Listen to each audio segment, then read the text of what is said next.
Hello students, welcome to digital platform of Winsome International School. आज हम class 9th का science में chapter number 1 matter in our surrounding के question answers देखने वाले हैं। इसमें पहले हम इन टेक्स्ट क्वेश्चंस लेंगे और उसके बाद पीछे के क्वेश्चन आंसर, चैप्टर के पीछे वाले क्वेश्चन आंसर्स और उसके बाद एक्स्ट्रा क्वेश्चंस लेंगे। नाउ एक्सरसाइज इसमें 1.1 चैप्टर नंबर पेज नंबर 3 पर दिए हुए क्वेश्चन है। Which of the following are matter? Chair, air, love, smell, heat, almonds, thoughts, cold, lemon water and the smell of perfume। इसमें आपको आंसर के साथ साथ एक्सप्लेनेशन भी आना चाहिए कि मैटर कौन होता है, जिनके पास में मास होता है और वॉल्यूम होता है। हैव, मास एंड वॉल्यूम, है ना। मैटर कौन है? मैटर जिनके पास में मास और वॉल्यूम है। नाउ चेयर, अब देखिए यहाँ हम लेंगे मैटर, ये पूछा है तो चेयर का मास होता है कि नहीं होता? बिल्कुल, चेयर का मास है, इसकी शेप भी है, इसका वॉल्यूम भी है। एयर, एयर तो हमारे चारों तरफ है। नाउ स्मेल, लव फीलिंग से, स्मेल फीलिंग से, हीट फीलिंग है, एलिमेंट्स बादाम, थॉट फीलिंग है, कोल्ड फीलिंग है, लेमन जूस, ये मैटर हो गया। नाउ स्मेल ऑफ परफ्यूम, इसमें स्मेल ऑफ परफ्यूम जो है, इसमें छोटे छोटे पार्टिकल्स होते हैं, इस वजह से हमें उसकी स्मेल आती है। तो स्मेल ऑफ परफ्यूम भी क्या हो गया? मैटर। इन लिख देती हूं मैं यहाँ पर, because perfume particles, perfume particles have mass and volume. तो स्मेल ऑफ परफ्यूम के अंदर आप क्या होगा? मैटर में काउंट होगा। Now question number second, give reasons for the following observation. आपको रीजन बताना है कि ये आपके पास में क्वेश्चन है कि the smell of hot sizzling food reaches you several metres of away. अगर कहीं खाना बन रहा है तो आपको दूर से ही पता चल जाता है कि यहाँ पर ये चीज बन रही है। But to get the smell from cold food you have to go close. अगर वो खाना ठंडा हो गया है तो आपको स्मेल नहीं आती है, तो आपको रीजन बताना है कि क्यों नहीं आती। स्मेल पास आने पे आती है, दूर जाने पर नहीं। तो आंसर देखिए यहाँ पर क्या आएगा कि टेम्परेचर जो होता है वो प्रोपोर्शनल टू क्या होता है? काइनेटिक एनर्जी, या उल्टा लिखते हैं, काइनेटिक एनर्जी जो होती है वो टेम्परेचर के प्रोपोर्शनल होती है। Kinetic energy proportional to temperature. Kinetic energy का मीनिंग क्या होता है? काइनेटिक एनर्जी का मतलब है कि पार्टिकल्स जो है वो मूव कर रहे हैं। और हॉट फूड है, हॉट सिजलिंग फूड है, तो उसका टेम्परेचर क्या होगा? ज्यादा। पार्टिकल्स की काइनेटिक एनर्जी क्या होगी? ज्यादा, यानी हमें दूर से ही पता चल जाएगा। कोल्ड फूड है तो इट मीन्स उसका टेम्परेचर क्या हो गया? कम। और टेम्परेचर कम हो गया तो काइनेटिक एनर्जी ऑफ पार्टिकल्स की ये भी क्या हो जाएगी? कम। तो हमें उसके पास में जाने पर स्मेल आती है या हमें उसकी खुशबू महसूस होती है। इसके बाद लिखेंगे इन हॉट फूड टेम्परेचर क्या है? High. So kinetic energy of food particle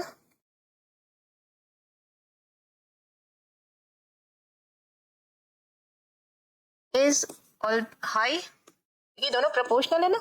temperature अगर ज्यादा होगा तो काइनेटिक एनर्जी भी ज्यादा होगा। हॉट फूड का टेम्परेचर क्या होता है? ज्यादा। टेम्परेचर ज्यादा है तो काइनेटिक एनर्जी ऑफ फूड भी क्या, फूड पार्टिकल्स भी क्या होगी? ज्यादा। So reaches, so smell of food reaches several metre, है ना।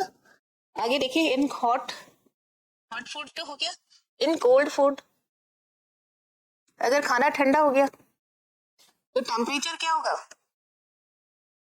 टेम्परेचर ऑफ फूड, टेम्परेचर क्या है, कम, टेम्परेचर लो है, टेम्परेचर कम होगा तो kinetic energy of food particle क्या हो जाएगी, kinetic energy of food particle ये भी क्या हो जाएगी, कम, इज ऑल्सो लो, यानी स्मेल ऑफ फूड, क्वेश्चन के अंदर ही दे रखा है, स्मेल ऑफ फूड क्या हो जाएगी, हैव टू गो क्लोज,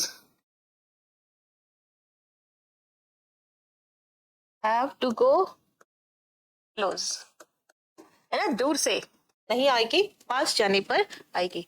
इस तरीके से आपको मालूम होना चाहिए कि रिलेशन क्या है काइनेटिक एनर्जी का और टेम्परेचर का। अगर आप टेम्परेचर बढ़ाओगे तो पार्टिकल्स तेजी से मूव करेंगे और पार्टिकल तेजी से मूव करेंगे तो हमें खाने की स्मेल दूर से ही आ जाएगी।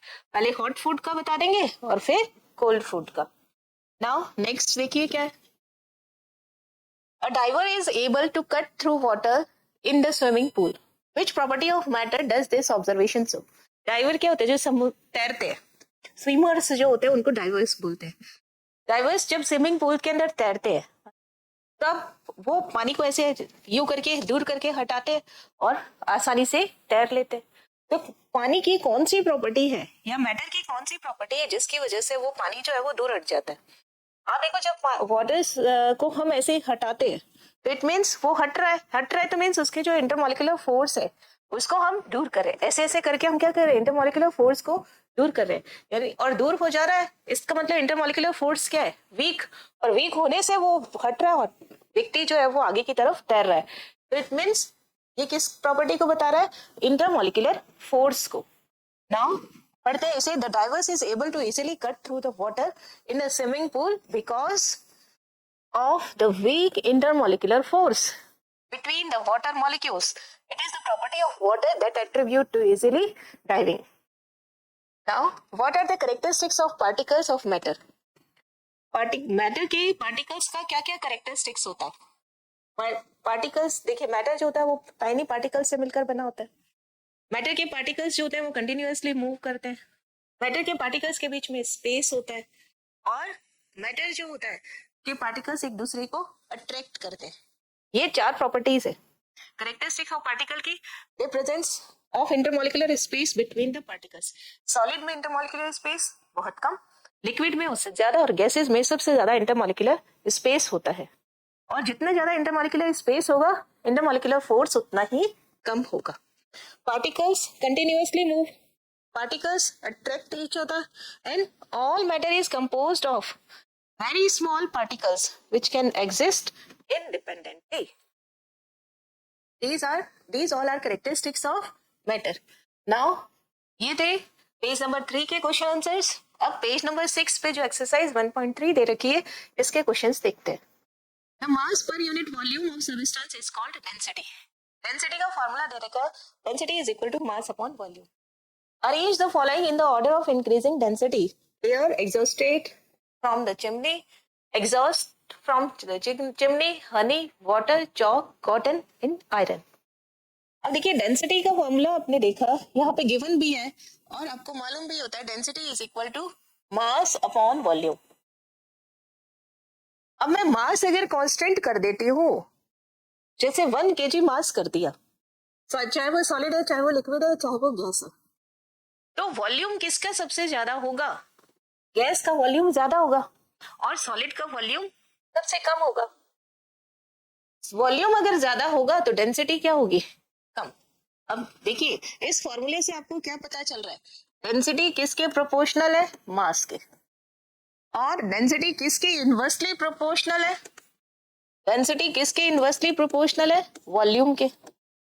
अब इनवर्सली प्रोपोर्शनल और प्रोपोर्शनल का मतलब क्या होता है ये पता होना चाहिए। इसका मीनिंग है कि अगर आप डेंसिटी मास इंक्रीज करते हैं, इफ मास इंक्रीजेस, तब डेंसिटी जो होगा वो भी इंक्रीज होगा। अगर मास डिक्रीज कर रहे हैं तो डेंसिटी भी डिक्रीज होगी। ये मतलब किसका होता है? प्रोपोर्शनल का। प्रोपोर्शनल का मतलब क्या होता है कि मास बढ़ाने पर डेंसिटी बढ़ेगी और मास कम करने पर डेंसिटी कम होगी। इसी तरीके से वॉल्यूम उल्टा। उल्टे का मतलब अगर आप वॉल्यूम बढ़ाते हैं, इफ वॉल्यूम इंक्रीज, देखो इंक्रीज के लिए क्या साइन लगाते हैं? ऐसे। और डिक्रीज के लिए उल्टा एरो का साइन लगाते हैं। If volume increase then density क्या होगा इसका? डिक्रीज।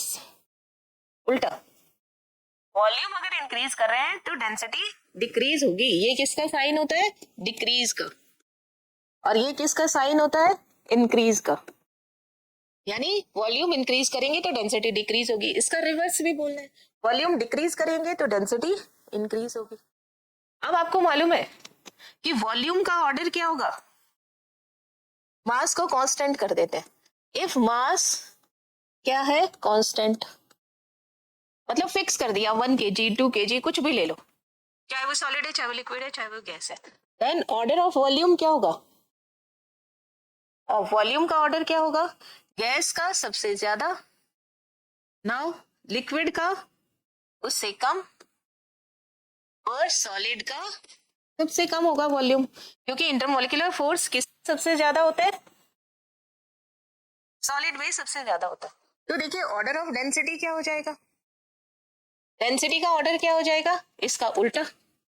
उल्टा मीन्स गैस की डेंसिटी सबसे कम, लिक्विड की डेंसिटी उससे ज्यादा, और सॉलिड की डेंसिटी सबसे ज्यादा होगी। It is order of density. अब यहाँ पे हम देख लेते हैं, एयर क्या है? गैस। एयर क्या है मेरे पास में? Gas. Exhausted, exhaust from chimney, यहाँ पे क्या है? गैस प्लस सॉलिड पार्टिकल्स, है ना? थोड़े से पार्टिकल्स भी आ गए इसमें सॉलिड के एग्जॉस्ट के अंदर। हनी क्या हो गया? लिक्विड। वाटर भी क्या हो गया? लिक्विड बट थिक है। चॉक क्या हो गया? सॉलिड। कॉटन क्या हो गया? सॉलिड। आयरन क्या हो गया? सॉलिड। फिर सबसे हमें क्या करना है? इंक्रीजिंग डेंसिटी बतानी है, तो सबसे कम डेंसिटी को हमें सबसे पहले लिखना है।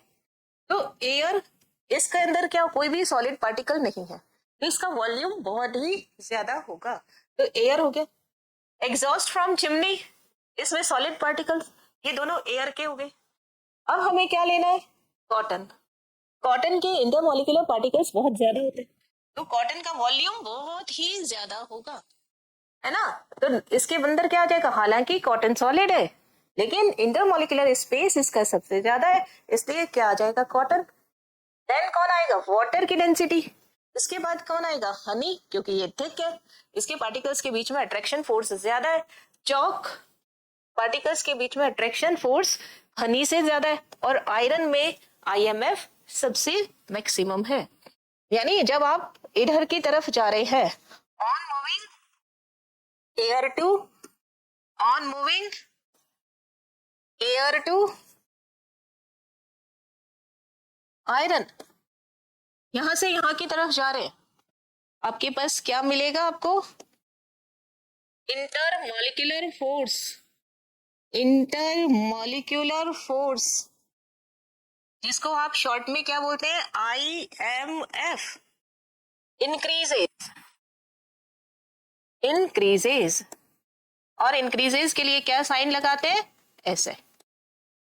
और दूसरा क्या आएगा यहां पर? Intermolecular space.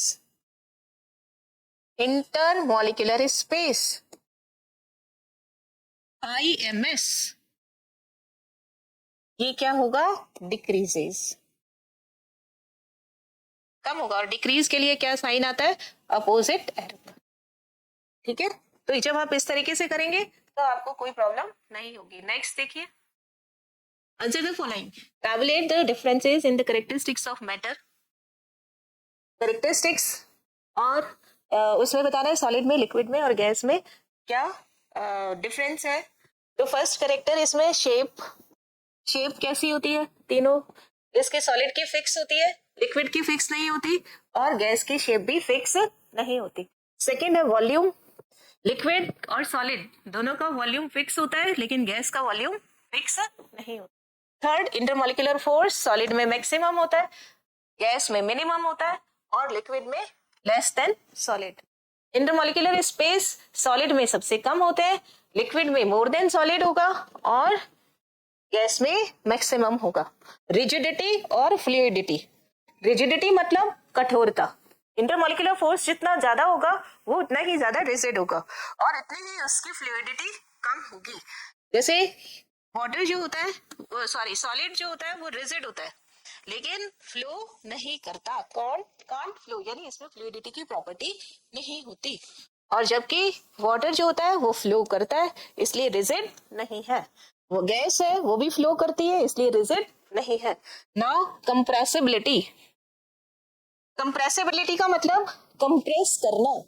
इसके अंदर सॉलिड में इंटरमॉलिक्यूलर स्पेस है ही नहीं या बहुत कम है इसलिए कंप्रेसिबिलिटी इसकी नेग्लिजिबल होती है और लिक्विड में भी नेग्लिजिबल ही होती है लेकिन गैसेस हाईली कंप्रेसिबल होती है।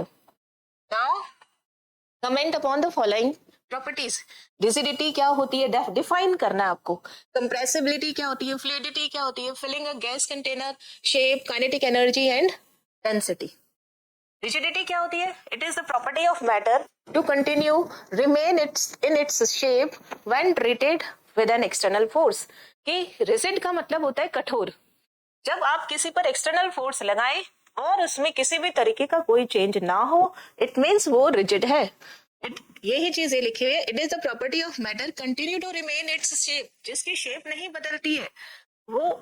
अब देखिए लिक्विड की शेप नहीं बदलेगी, सॉलिड की शेप नहीं बदलेगी, तो ये दोनों क्या है? रिजिड। तो जब भी हम एक्सटर्नल फोर्स लगाते हैं तो सॉलिड में क्या होती है? सॉलिड रिजिड होता है और गैस नॉट रिजिड, है ना। और लिक्विड भी रिजिड नहीं होता है, अपनी शेप चेंज कर लेता है।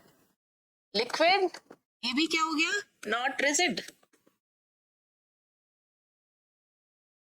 कंप्रेसिबिलिटी मीन्स कंप्रेस करना। जितना ज्यादा इंटरमॉलिक्यूलर फोर्स स्पेस होगा और जितना कम इंटरमॉलिक्यूलर फोर्स होगा उसकी कंप्रेसिबिलिटी उतनी ही ज्यादा होगी।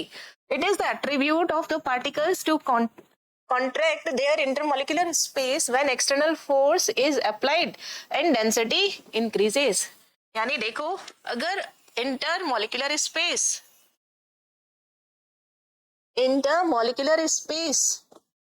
इंक्रीज करते हैं,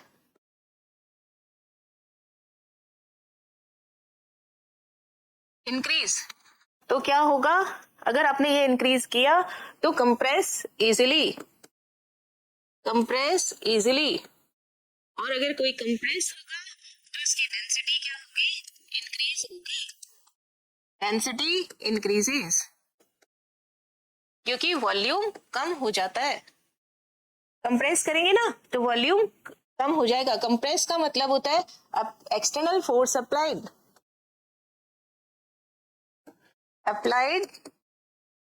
एक्सटर्नल फोर्स, चाहे आप कंप्रेस लिखिए या एक्सटर्नल फोर्स अप्लाई करिए। Now fluidity. It is the ability of substance to flow और मूव फ्रीली। कोई आसानी से बह जाता है, बहने के गुण को हम क्या कहते हैं? Fluidity. Property of fluidity, order of fluidity किस किस की होती है?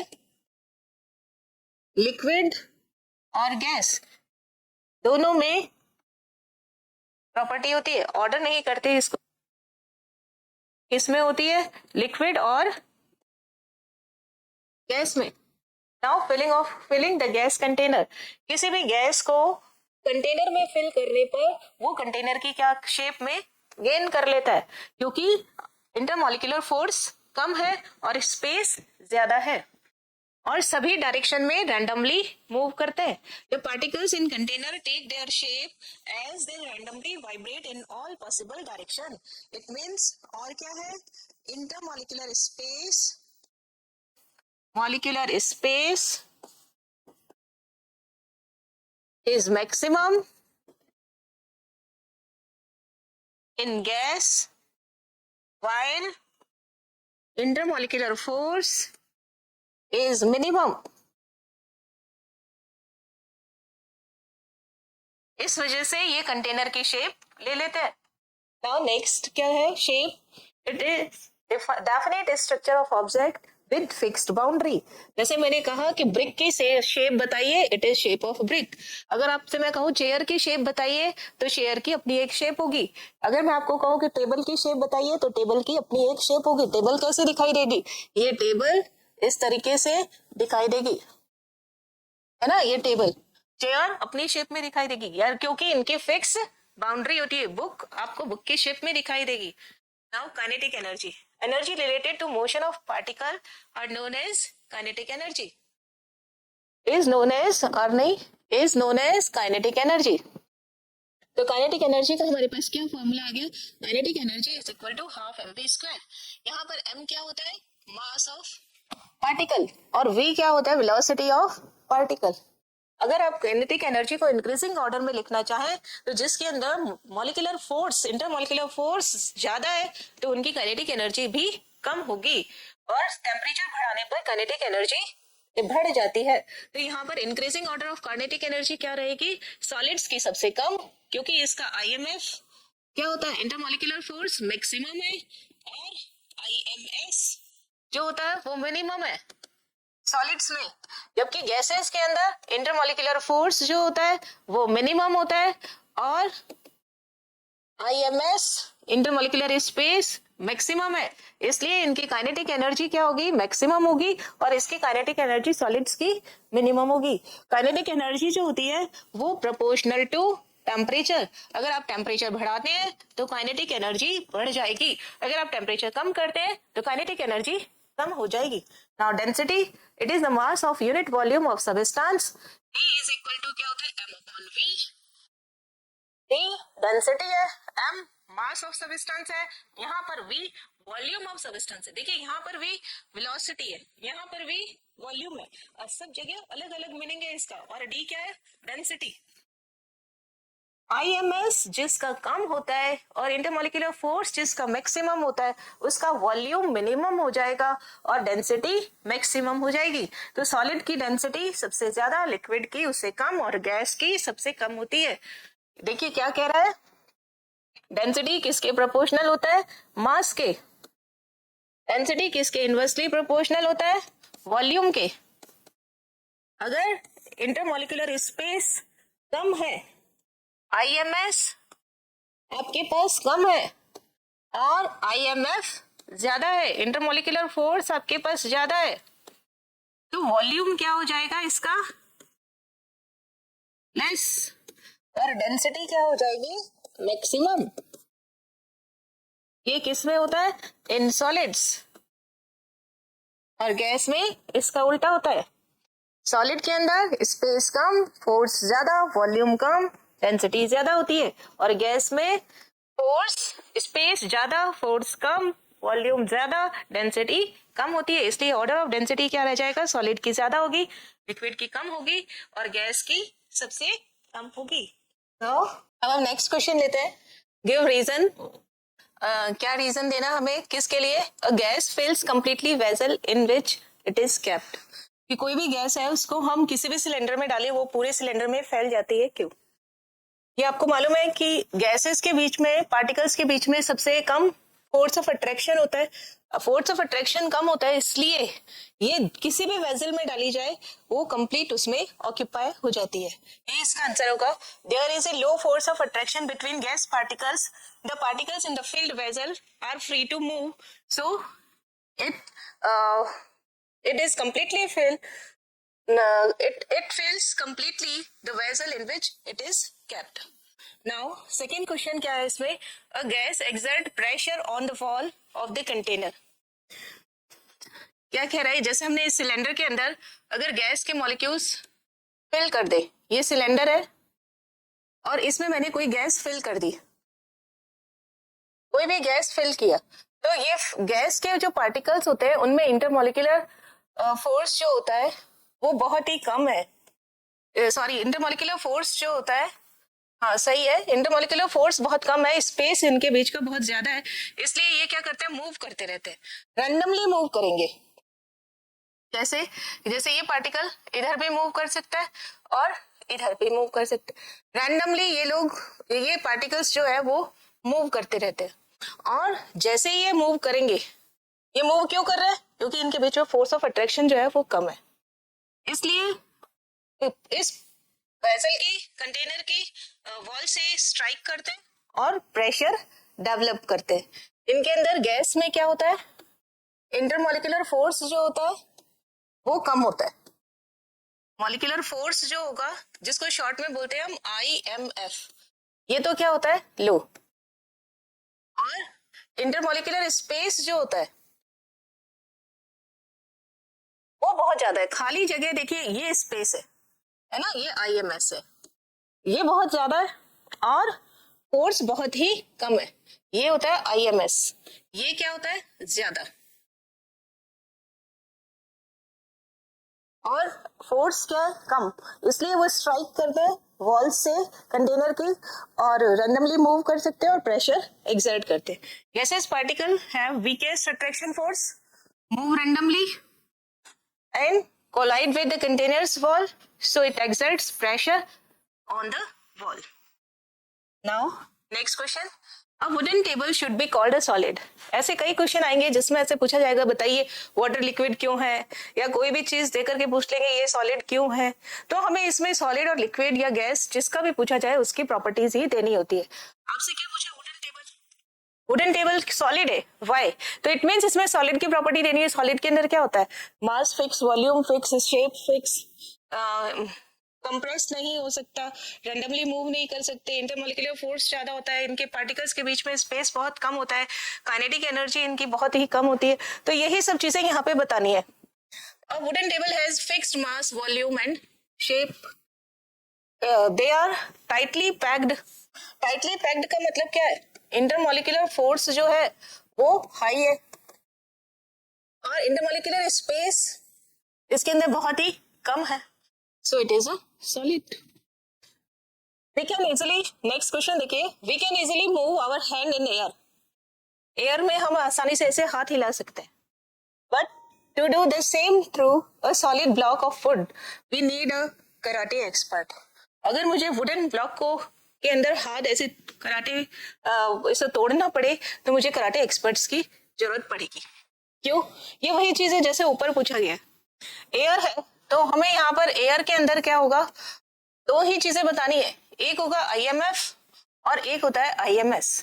इसका IMF बहुत कम और स्पेस बहुत ही ज्यादा होता है, ये लो होता है और ये स्पेस लार्ज होती है। और जबकि जो सॉलिड है उसके अंदर क्या होगा, इसका उल्टा, इंटरमोलिकुलर फोर्स जो होगा वो क्या होगा, हाई, और इंटरमोलिकुलर स्पेस जो होगा वो क्या हो गया, स्मॉल, है ना। जब इसके बीच में स्पेस ही नहीं है, कोई इनकी बाउंड्री, इसकी बाउंड्री फिक्स नहीं होगी, एयर के अंदर कोई बाउंड्री फिक्स नहीं होगी तो हम आसानी से हाथ हिला सकते हैं, और इनकी शेप जो होगी वो फिक्स होती है, बाउंड्री फिक्स होती है, फोर्स इनके पार्टिकल्स के बीच में बहुत ज्यादा होता है सॉलिड्स में, इसलिए हम उससे हाथ से तोड़ने के लिए कराटे एक्सपर्ट्स की जरूरत पड़ती है। आंसर देखते हैं, the boundaries between air particles इसकी फिक्स नहीं होती, lot of space between the particles, so we may move our hand freely in the air.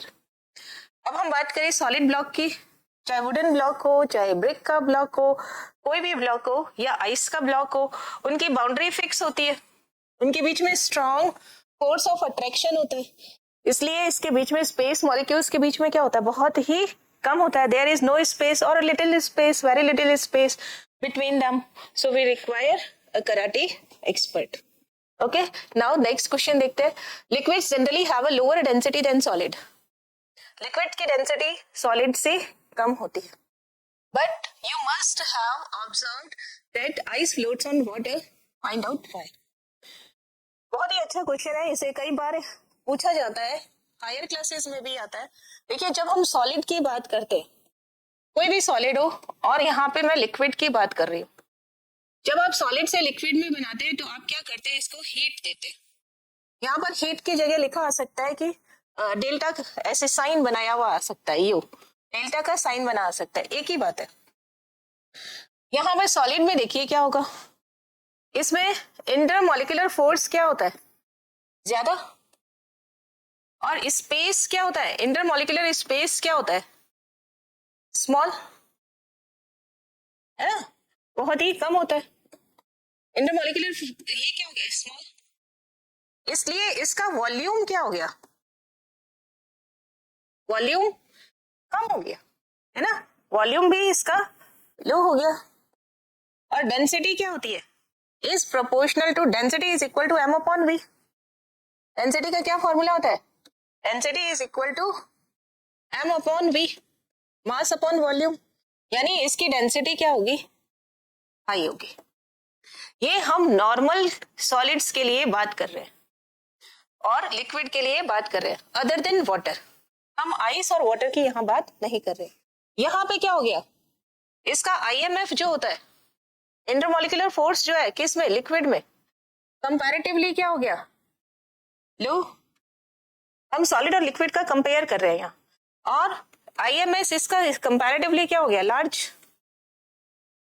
जब इसका IMS लार्ज हो गया तो वॉल्यूम इसका क्या हो गया, कंपैरेटिवली हाई। वॉल्यूम क्या हो गया, ज्यादा, तो डेंसिटी इसकी क्या हो गई, लो। यानी अगर मैं यहाँ नॉर्मल उसकी बात करती हूँ तो यहाँ पे इसकी डेंसिटी क्या आ रही है, कम, और यहाँ पे इसकी डेंसिटी क्या आ रही है, ज्यादा, है ना, इसकी डेंसिटी क्या आ रही है, ज्यादा, और इसकी डेंसिटी क्या आ रही है, कम। लेकिन जब हम आइस की बात करते हैं, देखो यहाँ मैं किसकी बात कर रही हूँ, आइस, और आइस को मैं किस में बदल रही हूँ, वाटर में। बहुत ध्यान से सुनना, आइस को वाटर में जब बदला जाता है तो यहाँ पे क्या होता है कि वाटर के मॉलिक्यूल्स जो होते हैं ना, जैसे मैंने लिखा HOH, ये वाटर, अब ये दूसरा वाटर का मॉलिक्यूल HOH, अब यहाँ पे तीसरा मॉलिक्यूल HOH, यहाँ पे फोर्थ मॉलिक्यूल HOH। अब देखिए यहाँ पे कितने 4 मॉलिक्यूल्स रखे, और ये कितना बड़ा लार्ज स्पेस बन गया। ये देखिए वॉल्यूम कितना बड़ा आ गया, ये क्या हो गया, खाली स्पेस, वेकेंट स्पेस, किस में, आइस में। ये क्या है, यहाँ पे वेकेंट स्पेस है, खाली जगह, और वाटर के मॉलिक्यूल हो गए दूर दूर, वॉल्यूम हो गया बहुत ज्यादा।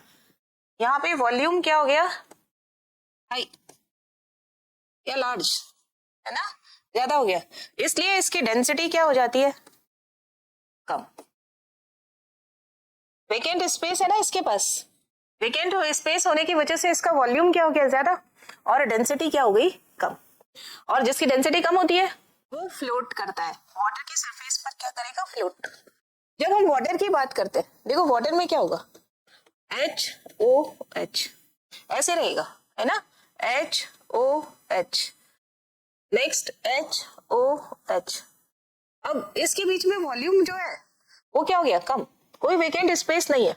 हम कहां से कहां तक की बात कर रहे हैं, 0 से 4 डिग्री सेंटीग्रेड की बात कर रहे हैं।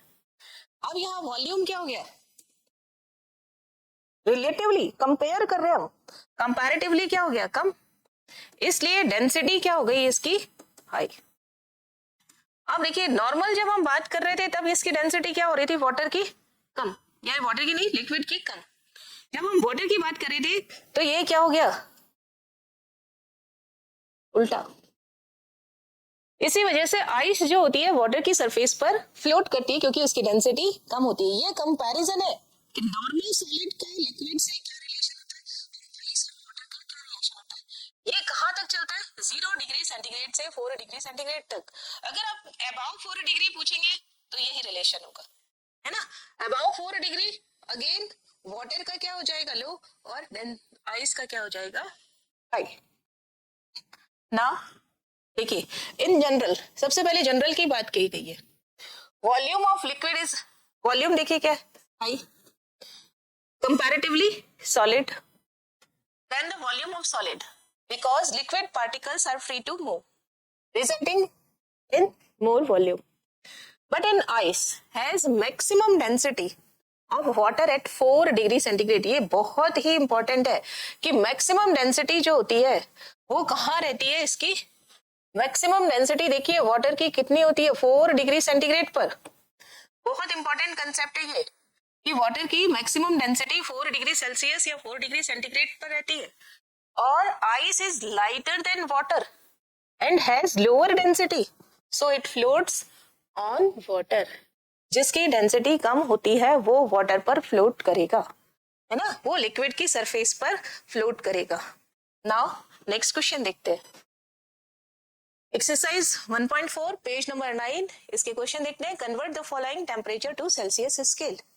आपको केल्विन को किस में बदलना है, डिग्री सेंटीग्रेड में कन्वर्ट करना है। आपके पास क्या फॉर्मूला होता है कैल्शियम केल्विन का, kelvin is equal two degree centigrade plus 273.15 होता है, लेकिन आप यहाँ पर सिर्फ क्या यूज करेंगे 273, ठीक है। अब आप देखिए कितना है 300 केल्विन। आपको किस में कन्वर्ट करना है, डिग्री सेंटीग्रेड में, तो आप यहाँ से डिग्री सेंटीग्रेड फाइंड आउट कर लो। यानी अगर मैं डिग्री सेंटीग्रेड को यहाँ ले आऊं और के को मैं यहाँ ले जाऊं तो क्या आंसर आ जाएगा, या मैं ऐसा करती हूँ कि 273 को इधर की तरफ मूव कर देती हूँ, है ना, तो क्या हो जाएगा k minus 273 is equal to क्या हो गया डिग्री सेंटीग्रेड। यानी जो भी वैल्यूज आपको दे रखी है उसमें से आपको क्या करना है 273 माइनस कर देना है। मीन्स 300 माइनस 273 कितना आ जाएगा, 10 में से 3 गया तो 7, 9 में से 3 गया तो 27 डिग्री सेंटीग्रेड, ये फर्स्ट आंसर आ गया। नाउ 573 केल्विन, ये देखिए आपके पास क्या है 573 केल्विन। आप किस में कन्वर्ट करना चाह रहे हैं, डिग्री सेंटीग्रेड, यानी ये फॉर्मूला आप यूज लेंगे। तो क्या हो गया 573, फॉर्मूला जरूर लिखें, उसके बाद में ही ये कैलकुलेट करें 273, तो ये क्या हो गया 0, ये कितना हो गया 0, 300 degree centigrade. Now what is the physical state of water. बहुत ही अच्छा क्वेश्चन है। फिजिकल स्टेट ऑफ वाटर क्या होगी 250 डिग्री सेंटीग्रेड और 100 डिग्री सेंटीग्रेड। आपको एक डायग्राम बनवाया था,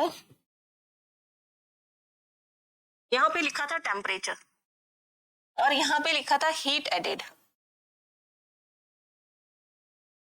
और ये सॉलिड, देन यहां पर लिक्विड, ये लिक्विड स्टेट, यहां पर गैसियस स्टेट, है ना। तो ये क्या हो गया यहाँ पर, इस जगह पर ये जो पॉइंट आपको दिखाई दे रहा है ये होता है मेल्टिंग पॉइंट, और इस पर सॉलिड और लिक्विड दोनों इक्विलिब्रियम में रहते हैं। और वाटर का मेल्टिंग पॉइंट कितना होता है 0 डिग्री सेंटीग्रेड। यानी 0 डिग्री सेंटीग्रेड पर आपको दो चीजें मिलेंगी, दो फिजिकल स्टेट मिलेंगी, that is solid and liquid. और यहां से यहां तक ये जो है ये क्या हो गया बॉइलिंग पॉइंट। ये वाटर का बॉइलिंग पॉइंट कितना होता है 100 डिग्री सेंटीग्रेड। यहां पर आपको क्या मिलेगा liquid and gas, and above 100 degree only gaseous state यानी वाटर वेपर। और यहां पर आपको क्या चीज मिलेगी, ये जो यहां से यहां तक आप हीट ऐड कर रहे हो, this heat latent heat of fusion, और ये जो हीट है यहां से लेके यहां तक it is latent heat of vaporisation. और लेटेंट हीट कब कैलकुलेट की जाती है, जब अमाउंट ऑफ सॉलिड और लिक्विड कितना हो 1 kg। अब आपसे पूछा जा रहा है 250 इज मोर देन 100, है ना, बॉइलिंग पॉइंट से इसके क्या है ऊपर है, तो ओनली आपको क्या मिलेगी gaseous state, only gaseous state. क्यों मिलेगी, because it is beyond it's boiling point. अगर आपको क्वेश्चन में वाटर के अलावा कोई और स्टेट दे रखी है और कोई मटेरियल दे रखा है और उसका बॉइलिंग पॉइंट दे रखा है और बॉइलिंग पॉइंट से अबाव फिजिकल स्टेट पूछा, तो आप उस पर गैसियस स्टेट ही लिखेंगे। 100 डिग्री सेंटीग्रेड, देखिए बॉइलिंग पॉइंट पे आपको क्या मिल रहा है 100 डिग्री सेंटीग्रेड पर लिक्विड एंड गैस दोनों स्टेजेस मिल रही हैं। तो ये देखिए it is transition state, as the water as इसका बॉइलिंग पॉइंट है, water is at its boiling point, hence it would be present in both liquid and gaseous state। अगर यहीं पर आपसे पूछ लिया जाता है 0 डिग्री पर कौन कौन सी फिजिकल स्टेट मिलेगी, solid and liquid. Below 0 degree पे क्या मिलेगा आपको, ओनली सॉलिड स्टेट। आप इससे पूछा जाता रूम टेम्परेचर 25 डिग्री पे कौन सी स्टेट मिलेगी, that is the liquid state. तो इस तरीके से हम डिसाइड कर सकते हैं कि कितने डिग्री टेम्परेचर पर हमें कौन सी स्टेट मिलेगी, कौन सी फिजिकल स्टेट ऑब्टेन होगी। नाउ देखिए, for any substance why does the temperature remains constant during the change of state. जब भी चेंज ऑफ स्टेट होता है, मींस जैसे सॉलिड से लिक्विड हुआ, तब कुछ चीज ये कांस्टेंट हो गया, ये हीट कांस्टेंट हो गई, तो ये हीट काम क्या कर रही है, लिक्विड से गैस में कन्वर्ट हो रहा है, तो ये हीट जो है वो तो दे रहे हैं हम, लेकिन तो ये हीट काम क्या करेगी, यही चीज इसमें पूछी गई है। For any substance why does the temperature remains constant, यानी बॉइलिंग पॉइंट कांस्टेंट हो गया, मेल्टिंग पॉइंट कांस्टेंट हो गया, during the change of state. Constant क्यों हो जाता है, it is due to the latent heat, है ना, किसकी वजह से हो रहा है, लेटेंट हीट की वजह से, चाहे वो लेटेंट हीट ऑफ फ्यूजन हो, चाहे वो लेटेंट हीट ऑफ वेपोराइजेशन हो। मेल्टिंग पॉइंट होगा तो फ्यूजन और बॉइलिंग पॉइंट होगा तो vaporization. As the heat supplied to increase the temperature of substance is used up to transform the state of matter of the substance, hence the temperature stays constant। ये देखिए यहाँ पे constant है, ये solid, liquid, ये liquid gas और यहाँ पर gas, ये यहाँ पे क्या होता है, heat added, और यहाँ पे क्या होता है, temperature। तो ये चीज क्या होगी, constant टेम्परेचर हो गया, इट इज कांस्टेंट टेम्परेचर, और ये due to latent heat, it is due to latent heat. Latent heat क्या काम कर रही है, ट्रांजिशन का काम कर रही है। टेम्परेचर क्या हो गया यहाँ पे, constant, boiling point, it is melting point. Now next देखते हैं, suggest method to liquefy atmospheric gases. जैसे ऑक्सीजन है, गैस में मिल रही है, नाइट्रोजन गैस में ऑब्टेन होती है, CO2 गैस है हमारे पास, और भी बहुत सारी गैसेस है, और आप उसकी फिजिकल स्टेट कन्वर्ट करना चाहते हैं, तो दो तरीके से कन्वर्ट कर सकते हैं। ये पूछ रहा है कैसे कर सकते हैं, तो एक तो तरीका आप देखते हो कि आइस से, वाटर से जब आप आइस करते हो तब क्या करते हो, टेम्परेचर कम करते हो और प्रेशर क्या करते हैं, बढ़ाते हैं। यहाँ पे ये गैस का दे रहा है, गैस को मुझे लिक्विड में कन्वर्ट करना है। जैसे देखिए ये पिस्टन लिया है ना, यहाँ पे मैंने कोई भी गैस, ये सिलेंडर लिया है और यहाँ पे मैंने कोई भी गैस फिल कर दिया, और ऊपर मैं पिस्टन से क्या कर रही हूँ, प्रेशर अप्लाइड कर रही हूँ। जब आप इस पे प्रेशर लगाते हो, यानी प्रेशर को क्या कर रहे हो आप, इंक्रीज कर रहे हो, तो मॉलिक्यूल्स क्या आ गए पास में, और जब पास आते हैं तब क्या होते हैं, कूल, ठंडे हो जाते हैं, है ना, और ठंडे हो गए यानी टेम्परेचर क्या हो गया इसका, यहाँ पे टेम्परेचर क्या हो गया, टेम्परेचर आपका डिक्रीज हो गया, और प्रेशर को इंक्रीज करके, टेम्परेचर को डिक्रीज करके गैस को किस में कन्वर्ट कर लेते हैं, लिक्विड। यहाँ क्या थी, गैस, यहाँ क्या बन गई, लिक्विड। तो हम एटमॉस्फेरिक गैसेस को लिक्विड में कन्वर्ट करने के लिए, फिजिकल स्टेट में कन्वर्ट करने के लिए क्या करते हैं, प्रेशर हाई करते हैं और टेम्परेचर कम करते हैं। यही चीज लिखी हुई है। It can be achieved by either increasing the pressure और decreasing the temperature, which ultimately leads to the reduction of space between molecules। ये देखिए स्पेस है ना, ये क्या है, IMS, इंटरमोलिकुलर स्पेस, ये क्या हो गया, डिक्रीज, इंटरमोलिकुलर स्पेस डिक्रीज हो गया, गैस में ज्यादा होता है और लिक्विड में कम। The atmospheric gases are taken in a cylinder, ये रहा, ये सिलेंडर है आपके, लिख देती हूँ यहाँ पर, इट इज सिलेंडर, और आपने क्या किया, इस पर पिस्टन लगा दिया, with piston fitted on it by cooling and applying pressure on them the gases can be liquefied. ये क्या किया, प्रेशर को इंक्रीज कर दिया, टेम्परेचर को डिक्रीज कर दिया और गैसेस को लिक्विड में कन्वर्ट कर दिया है। नाउ देखिए एक्सरसाइज 1.5 पेज नंबर 10 पे दिया हुआ है, why does a desert cooler cool better on a hot dry day. कि कूलर हॉट सीजन में काम आता है और ड्राई सीजन में काम आता है, क्यों? आपको मालूम है रेट ऑफ इवेपोरेशन कब ज्यादा होगा, जब ह्यूमिडिटी कम होगी, जब टेम्परेचर ज्यादा होगा। डेजर्ट के अंदर हॉट सीजन में टेम्परेचर ज्यादा होता है, ह्यूमिडिटी कम होती है, रेट ऑफ इवेपोरेशन फास्ट होगा, इसलिए डेजर्ट के अंदर कूलर ज्यादा सुटेबल होता है। It is because the temperature is high. आपको यहाँ से देखने से पता चल रहा है हॉट सीजन है यानी टेम्परेचर क्या है, हाई, और ड्राई है मींस लेस ह्यूमिड है, यानी क्वेश्चन में ही आंसर दिया हुआ है टेम्परेचर हाई है और लेस ह्यूमिड है। So evaporation increases and high level of evaporation provides better cooling effects, so desert cooler cool better on a hot dry day. Now next question, how does the water kept in earthen pot यानी मटका become cool during summer? गर्मी में मटके में रखा हुआ पानी ठंडा हो जाता है, क्यों? अगर आप उसमें नॉर्मल वाटर डालोगे तो थोड़ी देर के बाद में वो आपको ठंडा लगेगा, क्यों? सबसे पहली बात, आप किसकी बात कर रहे हो ड्यूरिंग समर? समर का मतलब सीजन कैसा है, हॉट, टेम्परेचर क्या है, ज्यादा, और ड्राई भी है। तो ड्राई होने की वजह से यानी लेस ह्यूमिड होने की वजह से, और मटके के अंदर है पोर्स, वहां से ही होगा वाटर का इवेपोरेशन, यानी हॉट सीजन सेम आंसर है। हॉट है तो मतलब टेम्परेचर क्या है इसमें, हाई, ड्राई है तो यहाँ पर आपके पास क्या हो गया, लेस ह्यूमिड।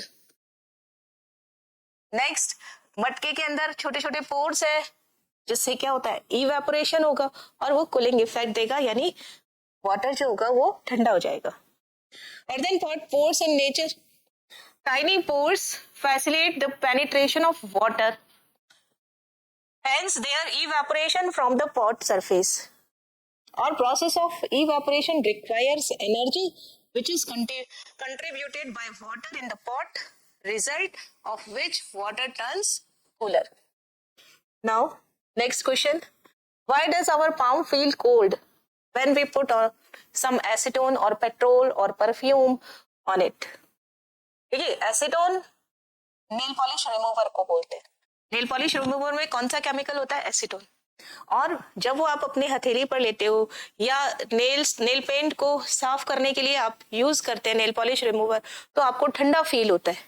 और आपने देखा होगा नेल पॉलिश रिमूवर की बोतल अगर खुली रहेगी तो वो पूरा इवेपोरेट हो जाता है। ऐसे ही पेट्रोल है, पड़ा पड़ा ही अपने आप ही इवेपोरेट हो जाता है। परफ्यूम है, पड़ा पड़ा खत्म हो जाएगा, रखा रखा ही खत्म हो जाएगा, इवेपोरेट हो जाएगा अगर हम उसको एयर टाइट बोतल में नहीं रखते। क्यों? क्योंकि इसका बॉइलिंग पॉइंट है कम। बॉइलिंग पॉइंट कम होने से वो जल्दी इवेपोरेट हो जाएगा। इवेपोरेट होने से आसपास से एनर्जी लेगा और आपको ठंडा लगेगा। आपने हाथ पे रखा तो एनर्जी किससे ले रहा, आपके हथेली से, आपकी बॉडी से। तो बॉडी से आपकी हीट ले ली है, टेम्परेचर ले लिया है, तो बॉडी का टेम्परेचर क्या हो जाएगा, कम। इसलिए आपका पाम जो होगा वो ठंडा महसूस करता है। देखिए, एसीटोन है, पेट्रोल है, परफ्यूम है, सब एक जैसा काम करते हैं। All are volatile. वोलेटाइल यानी भाप बन के उठ जाते हैं। इनका बॉइलिंग पॉइंट क्या होता है, लो बॉइलिंग पॉइंट।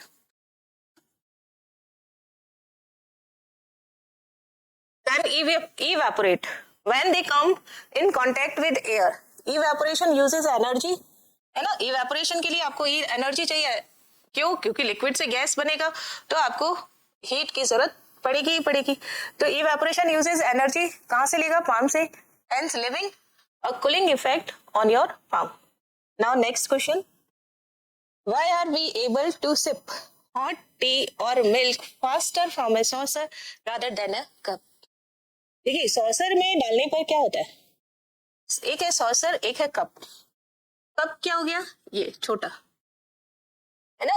अगर मैं यहाँ पे हैंडल बना देती हूँ, ये कप, और सॉसर क्या है, ये बाउल। अब आपके पास चाय अगर आपको जल्दी जल्दी पीनी है तो आप क्या करते हैं कि उसको सॉसर में डालेंगे या कटोरे में डालेंगे, फैला लेंगे, और जिससे क्या होती है वो ठंडी। अब यहाँ पे क्या, दोनों में क्या चेंज है, यहाँ देखिए इसका सरफेस एरिया कितना है ये, और कप का सरफेस एरिया कितना है, ये कप, ये सॉसर, है ना। तो सरफेस एरिया बढ़ गया, सरफेस एरिया बढ़ गया तो इवेपोरेशन भी क्या हो गया, बढ़ गया, और इसका इवेपोरेशन क्या हो गया, कम। तो इवेपोरेशन जितना ज्यादा होगा चीज उतनी जल्दी ठंडी हो जाएगी और आप आसानी से हॉट टी या मिल्क पी लेते हैं। यही चीज यहाँ लिखा है, a saucer has large surface area than a cup, promoting quicker evaporation. Hence a tea or milk in a saucer cools down faster. Now what type of cloth should be wear in summer? Summer में हम किस तरीके के कपड़े पहनते हैं? किस तरीके के मतलब आप कॉटन क्लोथ्स पहनेंगे या नायलॉन्स के को या टालिन के, किस तरीके के क्लोथ्स आप यूज करते हैं? या डार्क कलर के करते हैं, लाइट कलर के करते हैं, तो और क्यों करते हैं? तो देखिए, in summer we prefer to wear light colour clothes, cotton clothes. Specially आपको क्या बोला गया है? Cotton clothes. क्यों बोला गया है? क्योंकि लाइट जो कलर होता है वो रिफ्लेक्ट करता है, जितने भी सन से या बाहर से जो हीट आ रही है उसको एब्जॉर्ब ही नहीं करेगा, तो हमें गर्म महसूस ही नहीं होगा, वो रिफ्लेक्ट कर रहा है। तो लाइट कलर जो होता है वो क्या करता है? Reflect heat. और कॉटन क्या करता है? कॉटन के अंदर क्या है? जो अर्दन पॉट में होता है, मीन्स मटके के अंदर जो काम होता है वही यहाँ पर कॉटन के क्लोथ्स करते हैं। कॉटन के क्लोथ्स में भी क्या होता है? स्मॉल पोर्स होते हैं। ये स्मॉल पोर्स क्या एब्जॉर्ब करेंगे? पसीना, स्वेट, और फास्ट इवेपोरेशन होगा। और जब इवेपोरेशन होगा तो वो क्या करेगा? एनर्जी यूज करेगा, और हमें आसपास का वातावरण जो होगा वो ठंडा लगता है, hence causing a cooling effect on the skin. Now chapter के एक्सरसाइज के क्वेश्चन है पेज नंबर 12 की। Convert the following temperature two degree Celsius. Kelvin को किस में कन्वर्ट करना है आपको? डिग्री सेल्सियस में। तो आपके पास में क्या रिलेशन होता है? Kelvin is equal two degree Celsius plus 273। अगर मैं डिग्री सेल्सियस कैलकुलेट करना चाहती हूँ तो केल्विन माइनस 273। अभी मुझे यहाँ पर क्या गिवन है? केल्विन गिवन है और डिग्री सेल्सियस मुझे कैलकुलेट करना है। तो यहाँ पर कौन सा फॉर्मूला यूज करेंगे? सेकेंड फॉर्मूला यूज करेंगे। नाउ फर्स्ट क्या आपके पास में? 293 केल्विन। तो degree centigrade is equal to 293 minus 273। अगर आप माइनस करेंगे तो कितना आएगा? 20 डिग्री सेंटीग्रेड, ये आंसर आ जाएगा। Now 470 Kelvin, 470 Kelvin. Degree centigrade is equal to क्या हो जाएगा? 470 माइनस 273। 10 में से 3 गया 7, 6 में से 7 गया 9, और 3 में से 2 गया 1 डिग्री सेंटीग्रेड आंसर। आप वापस चेक भी कर सकते हैं। 7 और 3 10, 0 हो गया, 9 और 1 10 और 7, फिर 1 कैरी और 1 2 3 और 1 4। इस तरीके से आप इसे वापस चेक भी कर सकते हैं कि जो क्वेश्चन में दिया वो वापस दोनों के एडिशन से 273 और 197 के एडिशन से आ रहा है या फिर नहीं आ रहा। Now convert the following temperature to Kelvin scale. अब आप कौन सा इक्वेशन यूज करेंगे? अगर मैं यहाँ पे तो लिखती हूँ 1, यहाँ लिखती हूँ 2, तो यहाँ पे आपने क्या यूज करना है? Use equation 2। यहाँ पे आपने क्या यूज करना है? Use equation 1। 1 क्या है? Kelvin is equal two degree centigrade plus 273। तो फर्स्ट आपके पास क्या है? 25 डिग्री सेंटीग्रेड। आपको केल्विन फाइंड आउट करना है, तो 25 plus 273 it means 298 kelvin. Now second क्या है आपके पास? 373 degree centigrade. 373 degree centigrade kelvin में कितना हो जाएगा? 373 प्लस 273, तो आपके पास में कितना आ जाएगा? 6 7 7 14, 1 कैरी और 3 और 3 6 646 केल्विन। अब हम लॉन्ग क्वेश्चंस देखते हैं। First question number, pressure and temperature determine the state of substance, explain this in detail. आपको इसमें ये बताना है कि टेम्परेचर और प्रेशर इनका फिजिकल स्टेट पर क्या इफेक्ट पड़ता है, यानी प्रेशर और टेम्परेचर करने पर सॉलिड से लिक्विड कैसे बनता है, लिक्विड से गैस कैसे कन्वर्ट होता है, गैस से वापस लिक्विड और लिक्विड से वापस सॉलिड कैसे बनता है। देखते हैं इसमें, any matter that is solid, liquid and gas when experiences an increase in temperature and they change their state। जैसे सॉलिड है, सॉलिड को आप हीट अप करो, हीट अप करने का मतलब क्या होता है? टेम्परेचर इंक्रीज करना। इसकी जगह आप क्या लिख सकते हैं? डेल्टा। वो किस में कन्वर्ट हो जाएगा? लिक्विड में। लिक्विड को अगर आप हीट करोगे तो किस में कन्वर्ट हो जाएगी? गैस में। इसका एक एग्जांपल इसके नीचे ही लिख रखा है, आइस। अगर आप इसे हीट करते हो तो क्या बनेगा? वाटर। वाटर को हीट अप करते हैं तो क्या बनता है? स्टीम। और यदि आप इसे फॉर्मूले के फॉर्म में लिखना चाहो तो आप लिख सकते हो H2O सॉलिड, इसे लिख सकते हैं आप H2O लिक्विड, और इसे लिख सकते हैं आप H2O गैस। नाउ इसे ही सेंटेंस के फॉर्म में लिखा हुआ है, take ice cubes in a beaker और heat them slowly, the temperature increases, the ice melts to form liquid, heat this liquid, further it will become steam. इसी तरीके से अगर मैं इसका रिवर्स करूं, यहाँ पे तो मैंने क्या किया, यहाँ पे टेम्परेचर को इंक्रीज किया है, यहाँ पे देखिए टेम्परेचर क्या किया है, इंक्रीज इन टेम्परेचर। यहाँ मैं क्या करती हूँ, लोअरिंग डाउन द टेम्परेचर, यानी टेम्परेचर को कम कर रहे हैं हम। जब आप टेम्परेचर को कम करोगे तो स्टीम से क्या बन जाएगा, वाटर, और वाटर से क्या बन जाएगा, आइस। वाटर से आइस, जैसा कि फ्रीजर के अंदर होता है, आप वाटर रखते हैं, टेम्परेचर वहां का कम है, इसलिए वो किस में कन्वर्ट हो जाता है, आइस में। Lowering down the temperature of any matter show changes in their state. Gas अगर आप कूल करोगे तो लिक्विड बनेगा, लिक्विड को कूल करोगे तो सॉलिड बनेगा, यानी स्टीम को टेम्परेचर आपने क्या करना है, डाउन, डिक्रीज करना है। डाउन के लिए रिवर्स, डिक्रीजिंग ऑर्डर, अपोजिट या डाउनवर्ड एरो बनाना है। वाटर से क्या बनेगा, ice, then again downward arrow. तो टेम्परेचर कम करके हम गैस से सॉलिड की तरफ जा सकते हैं, यानी गैस से पहले लिक्विड, लिक्विड से सॉलिड, और टेम्परेचर को इंक्रीज करके सॉलिड से लिक्विड और लिक्विड से गैस बना सकते हैं। अब हम प्रेशर का इफेक्ट देखेंगे। On applying pressure and reducing temperature we can liquefy. देखिए अप्लाइंग क्या कर रहे हैं हम, प्रेशर, यानी प्रेशर बढ़ा रहे हैं, और टेम्परेचर को क्या कर रहे हैं, reduce. We can liquefy gases or change them into solid.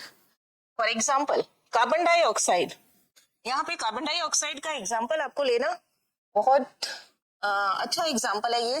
Carbon dioxide जो गैस होती है, उसका टेम्परेचर अगर आप कम कर दो, टेम्परेचर क्या करना है, डिक्रीज, और apply lot of pressure, pressure बढ़ा दे on it, so that it changes into solid CO2। आप CO2 गैस पर, CO2 यहाँ पर कौन सा है, गैसियस स्टेट में है, आपने उसके ऊपर दो कंडीशन अप्लाई की, कौन सी, टेम्परेचर को इंक्रीज किया और प्रेशर को, टेम्परेचर आपने क्या किया, डिक्रीज, और प्रेशर को आपने इंक्रीज किया, तो ये किस में कन्वर्ट हो जाएगा, सॉलिड। यानी गैस से सीधा क्या बना रहा है, सॉलिड। कब, जब हम टेम्परेचर कम कर रहे हैं और प्रेशर को इंक्रीज कर रहे हैं। इसे ही हम बोल देते हैं ड्राई आइस। सॉलिड CO2 को ही बोला जाता है dry ice, which is used as refrigerant for cooling. If pressure is decreased, it directly changes into gas. बहुत ही इंपॉर्टेंट है। अगर मैं CO2 को, सॉलिड है ना, इसे मैं प्रेशर यहाँ तो क्या कर रहे हैं, इंक्रीज, प्रेशर को मैंने डिक्रीज कर दिया, ऑल ऑफ सडन तेजी के साथ डिक्रीज कर दिया, तो ये CO2 किस में कन्वर्ट हो जाएगी, गैसियस स्टेट में। और सॉलिड से गैस बनना, ये किसका एग्जाम्पल होता है, सब्लिमेशन का। Means solid CO2 dry ice is an example of sublimation. In this case LPG cylinder, petroleum gas is cooled with lot of pressure changes, it convert into liquid state। यानी petroleum gas जो होती है, petroleum gaseous state में, अगर आप इसको cool करें, यानी टेम्परेचर को डिक्रीज कर दे और लॉट ऑफ प्रेशर अप्लाई कर दे, प्रेशर को आप इंक्रीज कर दे, तो यही पेट्रोलियम किस में बदल जाता है, लिक्विड स्टेट में, जिसे आप बोलते हैं LPG, लिक्विड पेट्रोलियम गैस। और जब सिलेंडरों के अंदर ये गैस भर दी जाती है, आप यूज करते हैं, प्रेशर अगर इसका रिलीज कर दिया जाए तो यही लिक्विड गैस में कन्वर्ट हो जाता है। While using this LPG, we release the pressure exerted on it, hence it becomes out in the form of gas. इस तरीके से हम टेम्परेचर और प्रेशर में चेंज करके फिजिकल स्टेट में चेंज कर सकते हैं। नाउ वैल्यू बेस्ड क्वेश्चन जो सीबीएसई स्कूल्स है उनमें ये क्वेश्चन पूछे जाते हैं, पढ़ते हैं इसे।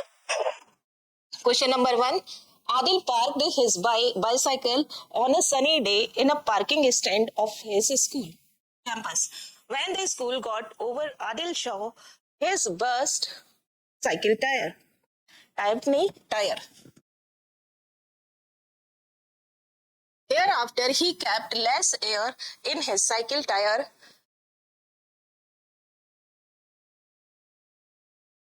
and did not inflate them fully. Adil sunny day है, हॉट सनी डे है, और उसने पार्क के पास अपने बाइसाइकिल रखी। थोड़ी देर बाद जब वो आया तो उसने देखा कि उसका जो ट्यूब है वो ब्रस्ट हो गया है, फट गया है और उसमें हवा नहीं है और ना ही उसे भर सकते हैं fully. he did not inflate them fully. Why did the tire burst? आपको क्वेश्चन देना है कि क्वेश्चन का आंसर देना है कि टायर ब्रस्ट क्यों हो गया। Now second question है, why is air compressible? What values of Adil is reflected in the above act? देखिए, why did the tire burst? Tyre क्यों ब्रस्ट हो गया? जब उसने टायर में बहुत ज्यादा हवा भर रखी थी, एयर थी, हॉट सीजन है, हॉट सीजन होने से क्या हुआ? हॉट सीजन या हॉट सनी डे, एयर क्या हुआ? एयर टेम्परेचर इंक्रीज हो गया। ये एयर कौन सी है? Inside the tyre.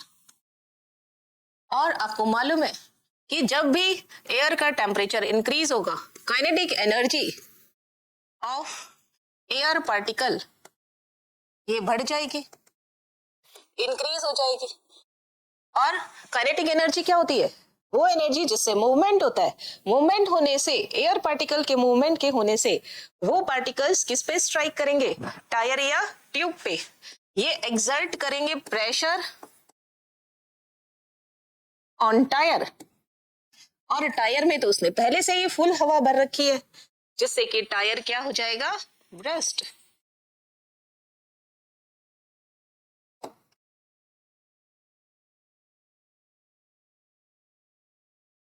है ना? तो यही चीज देखिए, why did the tyre burst? The tire burst because the air inside the tire got heated, therefore exerted pressure on the walls of tire and the tire burst. Now, why is air compressible? Compressible होना एक property है matter की। Compressible ये क्या होती है? Matter की property होती है। जिन फिजिकल स्टेट में इंटरमॉलिक्यूलर स्पेस बहुत ज्यादा होता है, उसमें जब हम प्रेशर इंक्रीज करते हैं तो मॉलिक्यूल्स पास पास आ जाते हैं, क्योंकि पहले से ऑलरेडी इंटरमॉलिक्यूलर स्पेस ज्यादा है, उनके बीच में स्पेस कम हो जाएगा। जो भरी हुई एयर है पार्टिकल्स के बीच में वो बाहर निकल जाती है, जिससे कि वो कंप्रेस हो जाते हैं। Air compressible because it has large intermolecular space, short में लिखते हैं IMS। अब आदिल की कौन कौन सी वैल्यूज है? इंटेलिजेंट है, तभी तो उसने बाद में पूरी हवा नहीं भरी, ठीक है ना? देयर आफ्टर, उसके बाद, he kept less air in his cycle tyre, उसने पूरी हवा नहीं भरी, लेस एयर रखी। He did not inflate them fully, पूरी तरीके से फुल ठसाठस टायर में हवा नहीं भरी, क्योंकि वो इंटेलिजेंस है, उसमें अवेयरनेस है, इस बात के लिए वो अवेयर है, और सेल्फ रिस्पॉन्सिबिलिटी, वो अपना काम खुद करता है। Now, next question. Akshay's friend visited his house in Mumbai and he was surprised to see air conditioner installed in all of his rooms. His friend advised Akshay to use water coolers and save electricity. On this, Akshay told him that the water cooler is not at all effective in coastal areas. ये line से आपको क्या पता चल रहा है कि अक्षय और उसके फ्रेंड दोनों बात कर रहे हैं। अक्षय अपने फ्रेंड के घर गया हुआ है जो कि मुंबई में रहता है, तो मुंबई एक कोस्टल रीजन है। अक्षय उसको कहता है कि तुमने हर कमरे में AC लगा रखा है, आप AC की जगह वाटर कूलर लगाइए, जिससे कि इलेक्ट्रिसिटी बिल कम हो जाएगा। तो अक्षय उससे कहता है कि नहीं, इसमें हम एसी नहीं लगा सकते, सॉरी इसमें हम वाटर कूलर यूज नहीं कर सकते क्योंकि हम कोस्टल एरियाज पर रहते हैं। अब देखिए क्वेश्चन क्या पूछ रहे हैं, Y water cooler not effective in coastal areas, है ना, हम वाटर कूलर नहीं लगा सकते, क्यों नहीं लगा सकते इसका आंसर देना, क्यों इफेक्टिव नहीं है। Second question, what are the other two factors on which evaporation of water depend, rate of evaporation किन किन चीजों पे डिपेंड करती है, और what values of Akshay's friend is seen in this sect, Akshay के फ्रेंड को क्या क्या चीजें मालूम थी, आपको ये चीज इनके आंसर्स देने। नाउ जब हम फर्स्ट क्वेश्चन के लिए देखते हैं तो वाटर कूलर कब इफेक्टिव होता है, water cooler effective in hot, in desert area लिख देता है, हॉट भी है सनी भी है, इन डेजर्ट एरिया। अब देखिए क्या होता है डेजर्ट एरिया में, डेजर्ट एरिया में ह्यूमिडिटी कम है, टेम्परेचर ज्यादा है, जहां पे टेम्परेचर ज्यादा हो ह्यूमिडिटी कम हो वहां पे कूलर काम आता है, जहां पे ह्यूमिडिटी ज्यादा हो और वहां पर कूलर काम नहीं आता। यहां पे देखिए, but in coastal areas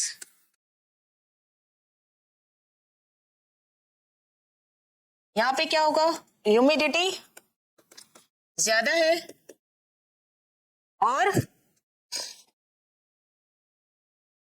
humidity ज्यादा है ना, ह्यूमिडिटी ज्यादा होने की वजह से आप यहाँ पर कूलर काम में नहीं ले सकते, जबकि डेजर्ट एरिया में क्या होता है, टेम्परेचर हाई होता है और ह्यूमिडिटी कम होती है, ह्यूमिडिटी का मतलब होता है नमी, इसलिए यहाँ पर वाटर कूलर काम आ जाता है ना।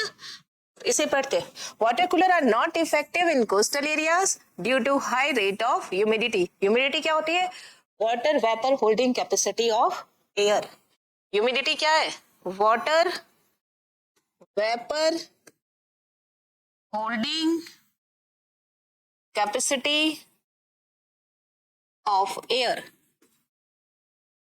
ये क्या होती है, ह्यूमिडिटी, हवा में वाष्प की मात्रा कितनी है, ह्यूमिडिटी ज्यादा होती है कोस्टल एरिया पे इसलिए कूलर काम नहीं आएगा, डेजर्ट में ह्यूमिडिटी कम होती है इसलिए कूलर काम आएगा। Now second, rate of evaporation किन दो फैक्टर्स पर डिपेंड करता है, दोनों ही बताया है यहाँ पर, रेट ऑफ इवेपोरेशन टेम्परेचर के प्रोपोर्शनल है और ह्यूमिडिटी के इनवर्सली, और किसके, सरफेस एरिया इसके भी प्रोपोर्शनल होता है, और किसके प्रोपोर्शनल होता है, या ह्यूमिडिटी के इनवर्सली प्रोपोर्शनल होता है ना। रेट ऑफ इवेपोरेशन, टेम्परेचर बढ़ाओगे रेट ऑफ इवेपोरेशन बढ़ेगा, सरफेस एरिया बढ़ाओगे रेट ऑफ इवेपोरेशन बढ़ेगा, ह्यूमिडिटी बढ़ाओगे रेट ऑफ इवेपोरेशन कम होगा। ये तीनों ही केसेस के अंदर ह्यूमिडिटी इफेक्ट डालती है, sorry rate of evaporation effective effect पर ये तीनों ही फैक्टर इफेक्ट डालते हैं। नाउ अक्षय के फ्रेंड में क्या क्या वैल्यूज है, एक तो Akshay friend shows the value of concern citizen, morally responsible and friendly nature. Now next question देखते हैं हम, Sita lived in a village and could not afford refrigerator in her house. She knew how to keep water cooled and preserve all perishable items in her house. She kept wet clothes surrounding the earthen pot to keep water cool. She also kept vegetable fresh by keeping them in wet gummy bag and timely sprinkled water over it. क्या कहना चाह रहा है, सीता एक लड़की या lady जो कि विलेज में रह रही है, वो अपने घर में फ्रिज अलाउ नहीं कर सकते, अफोर्ड नहीं कर सकते, इस तो वो जानती है कि पानी कैसे ठंडा रखा जाए और चीजों को कैसे सही तरीके से रखा जाए, फ्रेश रखा जाए, है ना। इसलिए वो क्या करती है, पानी को ठंडा रखने के लिए अर्दन पॉट के चारों तरफ एक गीला कपड़ा लगा देती है जिससे कि पानी ठंडा रहता है, और वेजिटेबल्स को फ्रेश रखने के लिए उन्हें एक गनी बॉय में रखती है और टाइमली इसके ऊपर पानी का छिड़काव करती रहती है। अब क्वेश्चन देखते हैं, Why did she keep wet cloth surrounding the earthen pot? Suggest one more method to keep of keeping the house cool in summer. What values of Sita is reflected in the above case? Value based question में एक question ऐसा आता ही है कि इसमें कौन कौन सी वैल्यूज है, ठीक है। तो इसमें सबसे पहला क्वेश्चन का answer wet clothes earthen pot यानी मटके के चारों तरफ क्यों रखा जाता है। अगर अर्दन पॉट की बात की जाए, ये अर्दन पॉट यहाँ पर जिसको आप बोलते हैं मटका, और इस मटके में क्या होता है, छोटे छोटे होल्स होते हैं।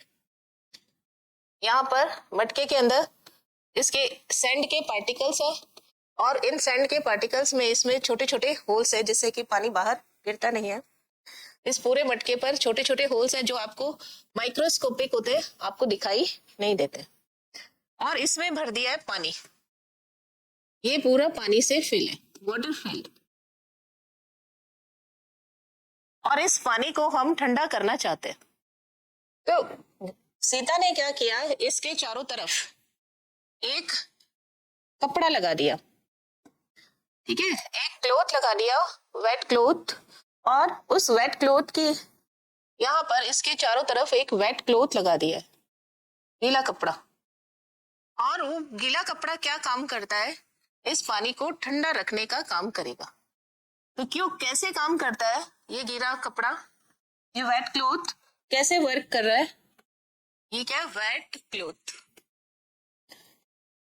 इस मटके के अंदर छोटे छोटे माइन्यूट से पोर्स है, इसके ऊपर क्या आ जाएगी, इसके अंदर वाटर के मॉलिक्यूल्स आ जाएंगे। वाटर के मॉलिक्यूल्स क्या, वाटर वेपर में कन्वर्ट होना चाहेंगे, वो हीट लेंगे किससे, जो बाहर, जो इसके कांटेक्ट में, सराउंडिंग से हीट लेंगे। इसके कांटेक्ट में कौन है, ये कपड़ा, ये कपड़े के से हीट लेंगे, कपड़े के पानी से, और इवेपोरेट होंगे।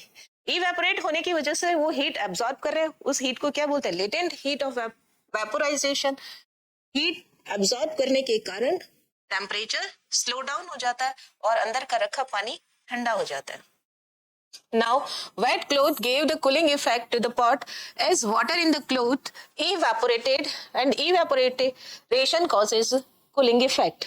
या मैं यूं कहूँ कि वाटर जो लिक्विड है वो किसमें कन्वर्ट हो रहा है, गैस में कन्वर्ट हो रहा है। इसको किसकी जरूरत पड़ रही है, हीट की जरूरत पड़ेगी। हीट सराउंडिंग से लेगा और आसपास का टेम्परेचर कम हो जाएगा, यानी evaporation causes cooling effect. Now एक और मेथड घर को ठंडा रखने के लिए क्या है कि आसपास गर्मी के सीजन में घर के आसपास अगर लॉन है या खुली जगह है, वहां पे पानी का छिड़काव कर दिया जाए। By sprinkling some water on the lawn of the house and can keep the house cool. अब कौन कौन सी वैल्यूज इससे रिफ्लेक्ट होती है, Sheeta showed the value of responsible behaviour और इंटेलिजेंस। इससे वो बुद्धिमान है, विजडम है, उसमें बुद्धि है, इस बात का पता चलता है। Now next question, last question. Suman communicates in a CNG fitted van to school every day along with many other students. She told the van driver to get the CNG connection certified and timely checked it for any leakage or loose connection of pipes. She told the driver to be more careful during summers. यहाँ पर एक lady के बारे में बताया जिसका नाम सुमन है। उसने स्कूल जा रही है, वो स्कूल की वैन है और उस वैन में सीएनजी यूज कर रहा है, वो सीएनजी सिलेंडर लगा हुआ है और उसके अंदर उसके साथ पे कई स्टूडेंट्स और भी जा रहे हैं।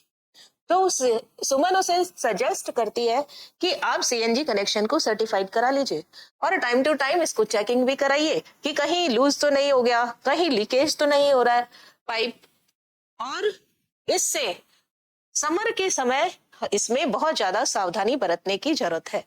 तो इससे क्या क्वेश्चन है, what is CNG, why should one be more careful with CNG cylinders during summer, what values of Suman is seen in the above act. ठीक है, CNG full name, CNG is compressed natural gas used as fuel. हम घरों में भी LPG cylinder जब काम में लेते हैं तब time to time LPG cylinder की पाइप चेंज कराते रहते हैं, देखते रहते हैं कहीं लीकेज हो तो नहीं गया, हो तो नहीं रहा। और एलपीजी यूज करने के बाद में सिलेंडर की नोब ऑफ कर देते हैं। यही चीज यहाँ पे सीएनजी के साथ है। सीएनजी का full name compressed natural gas, और इसका कंपोनेंट क्या होता है, इसमें मेनली क्या होता है, मीथेन। और मीथेन का फॉर्मूला क्या होता है, CH4, कार्बन 1 है और हाइड्रोजन 4 है। नाउ ड्यूरिंग समर में हमें ज्यादा केयरफुल रहने की जरूरत है। क्यों? क्योंकि समर के समय गैस के पार्टिकल्स क्या करते हैं, टेम्परेचर ले लेते हैं आसपास के सराउंडिंग एरियाज से, और टेम्परेचर लेके उनमें काइनेटिक एनर्जी ज्यादा होगी तो सिलेंडर की वॉल्स पर वो प्रेशर डालेगी और उसमें लीकेज होने के चांस बढ़ जाते हैं। देखिए, during summer CNG connection and cylinders need to be checked because the gas expand, फैलती है due to heat. If there would be any leakage then it would be causes fire in the vehicle. Now Suman के अंदर कौन कौन सी values देखी गई, इसमें citizen, concern citizen and morally responsible behaviour and intelligence, ये इस यहाँ पर वैल्यूज सुमन के अंदर देखी गई है। आज के सेशन में इतना ही पढ़ेंगे हम। नेक्स्ट सेशन में नेक्स्ट चैप्टर की बात करेंगे। ये चैप्टर यहाँ पर फिनिश हो गया। इसमें जो क्वेश्चंस दिए गए हैं इंपॉर्टेंट क्वेश्चन, इसे आप अच्छे से करिए, बार बार रिपीट करके देखिए आप वीडियो को, आपको और अच्छे से समझ आएगा। Thank you so much.